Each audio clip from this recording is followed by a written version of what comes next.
விஜய் அட்லி இயக்கத்தில் நடிக்கும் படத்தின் பெயர் மெர்சல். இப்படி ஒரு மாஸ் பெயரை ரசிகர்கள் எதிர்பார்க்கவே இல்லை.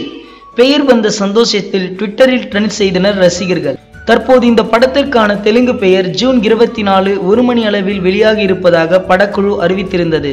அதன்படி இப்பட தெலுங்கு பெயர் அட்ரிந்தி என்று ஸ்ரீ தேனாண்டல் பிலிம்ஸ் தங்களுடைய ட்விட்டரில் வெளியிட்டிருந்தனர். பெயர் வந்த அடுத்த நொடியில் இருந்து விஜய் 61 பட தெலுங்கு பட பெயர் இந்திய அளவில் ட்ரெண்ட் ஆனது. இந்த வீடியோ பிடிச்சிருந்தா லைக் பண்ணுங்க. விஜய் சார் பத்தின கருத்துக்களை கமெண்ட்ல போஸ்ட் பண்ணுங்க. மேலும் இது போன்ற பல சுவாரஸ்யமான தகவல்களை உடனுக்குடன் அறிந்து கொள்ள சினிமா நியூஸ் அப்டேட்ஸ் மறக்காம சப்ஸ்கிரைப் பண்ணுங்க.